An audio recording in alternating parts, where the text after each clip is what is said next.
Okay, Sir Ken Robinson isn't totally a twit. He says some twittish things. More importantly, he spawns a lot of other people to say twittish things. And that's a lot of the problem. Chosen to film this here in left field. Well short of the home run mark. Sir Ken's, I think it's 2008 TED Talk is why he's famous and still going today in education. And something of how I'm filming this today gives us a clue of why he's so far off, which is that everything I tried to do is going wrong. I started this a week ago. Since we're in the middle of the pandemic, the locations I wanted to film at are closed. Winter has arrived, even though it's May 12th. The wind is blowing, making background noise on this. Allergies have taken over my nose, as have the cold and wet weather, and I'm barely able to speak. We're going to plunder on through, and that's what schools have to do all the time. The fact that they have to do that and push 1 million kids out the door each year in a whole host of different situations, different kids with different variables every minute of every day, is why they need standardized things. It's just part of the deal.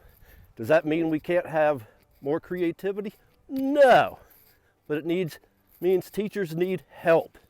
It means they can't invent everything every day. It means they can't spend 2-3 hours a night looking up curriculum on Pinterest or Facebook or Google.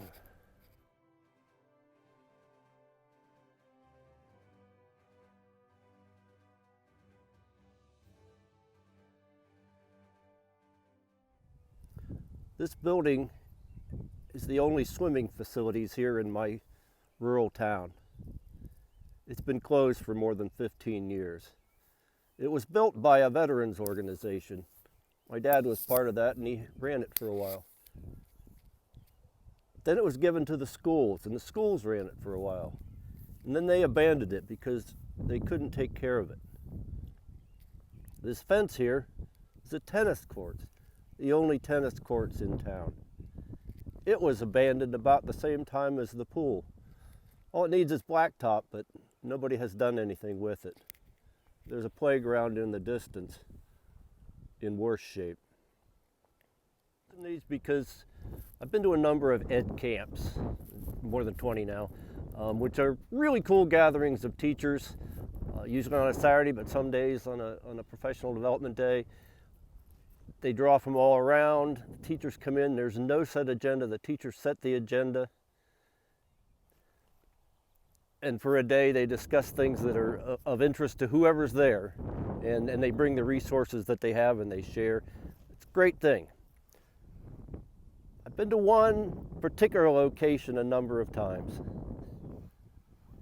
They have a swimming pool in the lower level of the building. It's a brand new building. It's gorgeous. It's in the middle of a very wealthy district, and they can afford to host these things and plan them and draw in the teachers, and that's a lot that comes to these.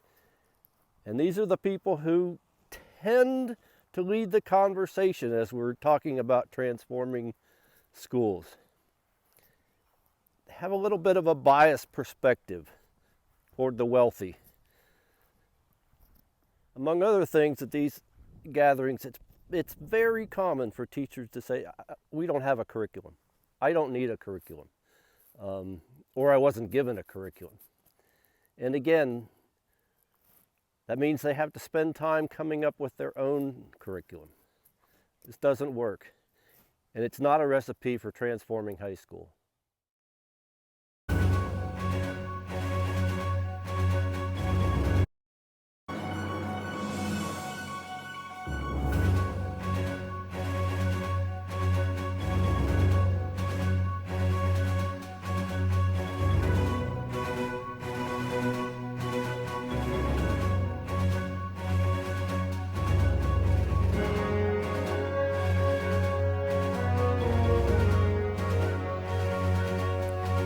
Hard enough with a typical 12 to 1500 student school. But what about tiny schools like this one?